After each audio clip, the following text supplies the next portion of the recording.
Bienvenue dans les enquêtes du Nouveau Détective. Le Nouveau Détective, premier magazine d'enquête sur les grands faits divers et Engel présente un sordide cadeau de Noël. Une enquête d'Axel Vigneux. Penché sur la vieille tuyauterie, le plombier ne peut réprimer une grimace. Mais qu'est-ce que ça pue ici? C'est pas possible, il y a un rat crevé quelque part. C'est la deuxième fois qu'il intervient dans cette maison de Hague Street, au centre de Troy, petite ville de l'Illinois. C'est la deuxième fois qu'en descendant au sous-sol, il est écœuré par cette odeur nauséabonde dont personne ne trouve l'origine. Pas étonnant que les voisins s'en plaignent, mais d'où sort ce fumet atroce? Jennifer Mage, la propriétaire, tente de s'en expliquer. Ouais, je sais bien. D'abord, j'ai cru que c'était mon congélateur qui était en panne, mais c'est pas ça. On dirait un égout qui refoule. Non, c'est pas des égouts. Je sais vraiment pas d'où ça peut venir. Bon, ce que je vais faire, c'est boucher tous les tuyaux d'évacuation. Si ça vient de quelque part par là-dedans, au moins, plus rien ne sortira. Puis les semaines passent. L'automne arrive et l'odeur s'estompe peu à peu. La cliente est satisfaite. En cette fin 2022, Jennifer n'avait pas besoin de ce problème supplémentaire. Pour cette aide-soignante de 49 ans, le moment phare de l'année aurait dû être son anniversaire de mariage. 20 ans aux côtés de Richard. Sauf que Richard a disparu. Un soir d'avril, en rentrant du boulot, elle a trouvé sa voiture garée comme d'habitude devant leur petite maison. Mais de lui, aucune trace. Richard s'est évaporé en laissant derrière lui toutes ses affaires, y compris son portefeuille. Et depuis 8 mois, elle n'a plus aucune nouvelle.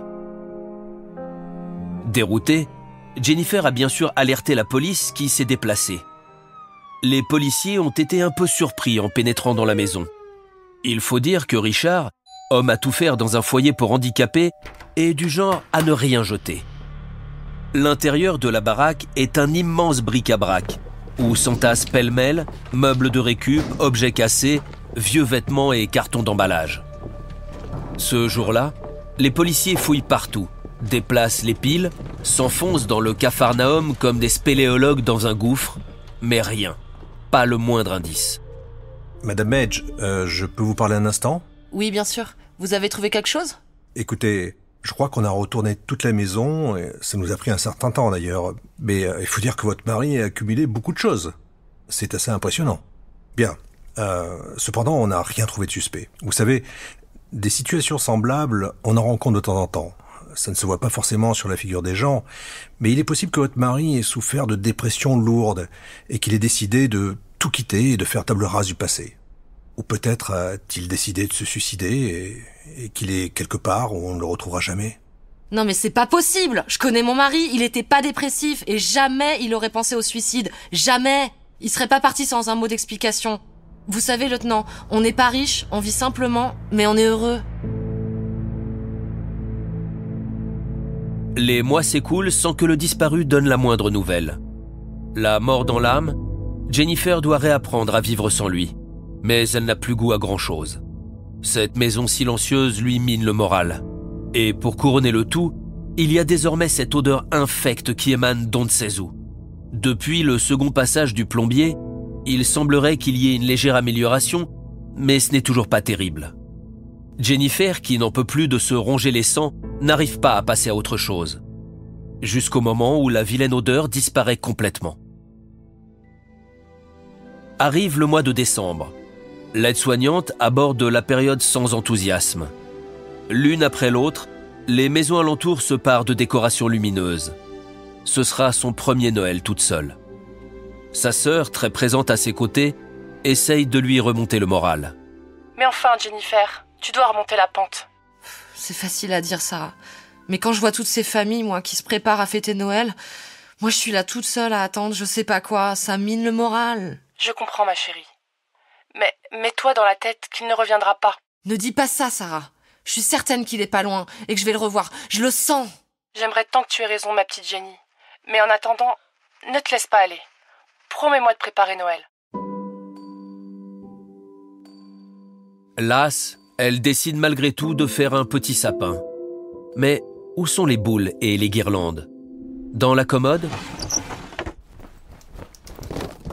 Non. Sous le lit? Non plus. En désespoir de cause, elle décide de jeter un œil dans le placard sous l'escalier. Elle ne l'a pas ouvert depuis des lustres. Elle en dégage des piles de vieux journaux qui ne lui sont plus d'aucun secours. Mais ce placard a ceci de particulier que sa cloison arrière recèle une autre porte qui ouvre sur un second réduit suffisamment grand pour se tenir debout. Sans croire une seconde qu'elle ait pu y ranger quoi que ce soit, elle entrebâille le panneau qui sert de porte et balaye la petite pièce d'un faisceau de sa lampe torche, sûre de ne découvrir que des toiles d'araignée et des montagnes de poussière. Quand soudain, dans le faisceau, se découpe une sorte de masse allongée qui pend. Curieuse, elle s'avance pour regarder de plus près. Ah mon Dieu! La masse est en fait un corps d'homme à la peau si desséchée qu'elle en craquelle. Elle a juste le temps de remarquer la corde qui lui enserre le cou avant de faire un bond en arrière et de tomber à la renverse. Elle ne l'a pas reconnu tout de suite, mais le doute n'est guère permis. Elle vient de retrouver Richard. Après avoir repris ses esprits, elle appelle le lieutenant de police qui lui avait laissé sa carte. Allô, lieutenant Cooper? C'est Madame Edge à l'appareil. Vous vous souvenez de moi? Oui, bien sûr. Joyeux Noël, madame. Que puis-je pour vous? Je crois que je viens de retrouver mon mari. 1 heure plus tard, c'est la police qui extrait le corps de son placard sarcophage. Ainsi, le disparu s'était bel et bien suicidé. Depuis le mois d'avril, il était là, pendu au plafond du réduit. L'odeur atroce, c'était lui, chair en putréfaction, liquide déversé au sol. Puis, le temps faisant son œuvre, le cadavre s'est peu à peu desséché, jusqu'à ne presque plus rien sentir. L'intervention du plombier n'aura servi à rien. Avec ou sans lui, les choses ne pouvaient que s'arranger.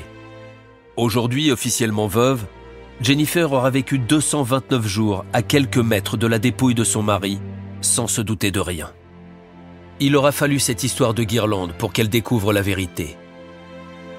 Il y a des cadeaux de Noël qui font moins plaisir que d'autres. Pour ne rater aucun épisode, abonnez-vous à notre podcast sur votre plateforme d'écoute et retrouvez tous les mercredis nos enquêtes dans le magazine Le Nouveau Détective. Nos podcasts et nos enquêtes sont également disponibles sur lenouveaudétective.com. Si l'affaire n'a pas encore été jugée ou venait à passer en appel, nous rappelons que les protagonistes bénéficient toujours de la présomption d'innocence. Les noms et prénoms de certains personnages sont susceptibles d'avoir été modifiés.